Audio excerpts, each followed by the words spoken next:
That is why New Zealand supports the John Key government. Mr. Speaker. The Honourable Leanne Dalzell.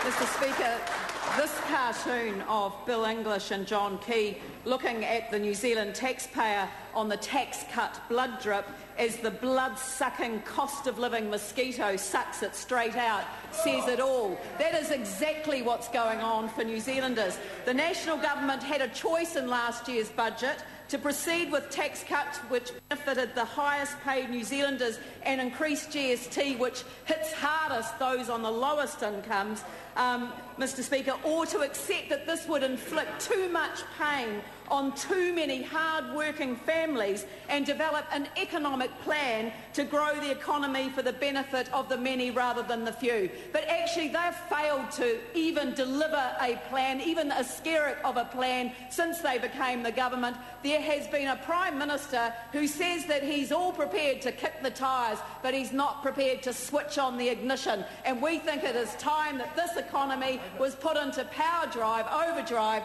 and that will only happen if there is a change of government. Mr. Speaker, the cartoon has Bill English saying to John Key, apart from the initial discomfort, it all looks tickety-boo to me. It all looks tickety-boo to me, and that's because the blood-sucking cost-of-living mosquito is not sitting on the back of the taxpayers who got the lion's share of the tax cuts under this government. And that's why it looks tickety-boo to Mr. English, and that's why it looks tickety-boo to Mr. Key. Mr. Speaker, they have no compunction, like Mr. English, no compunction claiming over $40,000 a year to have his Wellington home cleaned. There are people in this country living on less than $40,000 a year as their family income, Mr. Speaker.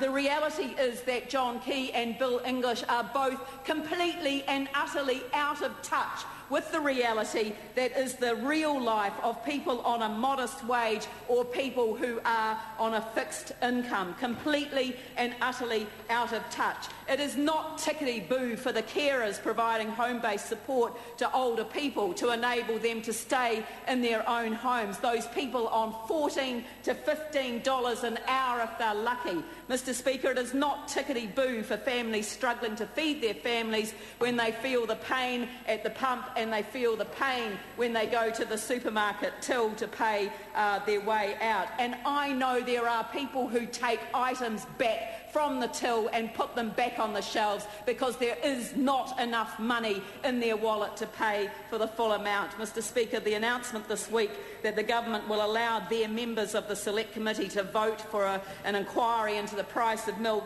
has brought a sense of relief, but it must not be buried. We know that we only have a very few short number of weeks before the House rises for the general election. Our committee is up to the task. We're a very good, very efficient committee, and I want the National Party members to commit alongside all other members of the committee to get a report back to Parliament before it rises for the general election. We know it's going to be too late for the government to respond, but at least it will be a debating point for the general election. I believe that people are entitled to have that. The public want the scrutiny. We're prepared to deliver that, and I hope that the government does as well. We will not put up with a con job just to sweep the real concerns of New Zealanders under the carpet.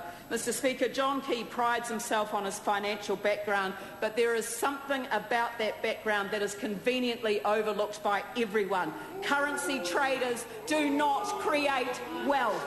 They amass wealth. They don't create wealth, they amass wealth. They don't make anything of value. Individual traders have become millionaires without risking a cent of their own money.